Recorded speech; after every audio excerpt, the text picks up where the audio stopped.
a bad relationship. What do you with the think drug. are the motivations for keeping these drugs illegal? I mean, clearly there's got to be some influence by the pharmaceutical companies. There has to be, because there are alternative treatments to a lot of different things. And if they looked at their bottom line, and if they were being shrewd, like very cold, calculated money assassins, they would probably say, you know, it's not a good idea for us for all these drugs to be legal. Yeah, but they don't have a leg to stand on after starting the opioid crisis. But it doesn't matter if they have a leg to stand on. If there's no moral correct, you know, argument for their stance, they're still doing it to make money. Yeah, and they may be out lobbying to keep these laws, but it's interesting. It's the citizens who are overturning them. A lot of these are ballot initiatives that you can't lobby. And what happened in Oregon, I mean, there were two things there. One was decriminalizing personal use of all drugs, even hard drugs, and directing people who are busted into treatment, harm reduction approach.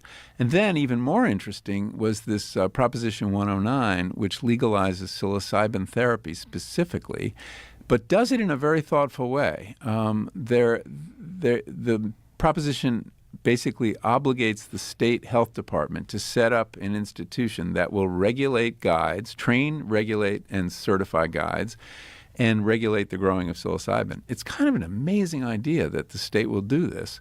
And so far the governor has been very cooperative. Whether the FDA will put up with it, you know, it's kind of usurping their power to regulate drugs. There's lots of complications, but it's going to be really interesting to watch. But it's the beginning of this process of figuring out a culture around drugs rather than just say no. And I think that's going to be the cultural work that we're going to be doing over the next couple decades, is figuring out a safe way, a productive way to use these substances instead of simply banning them.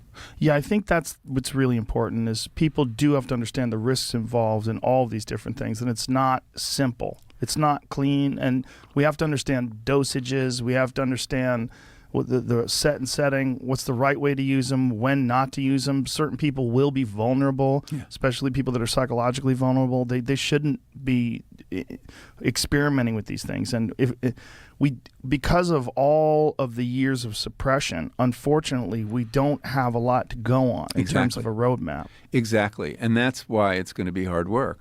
And that's one of the reasons in the third section of this book on mescaline, I spent a lot of time looking at the Native American church, because I think indigenous use of psychedelics has a lot to teach us.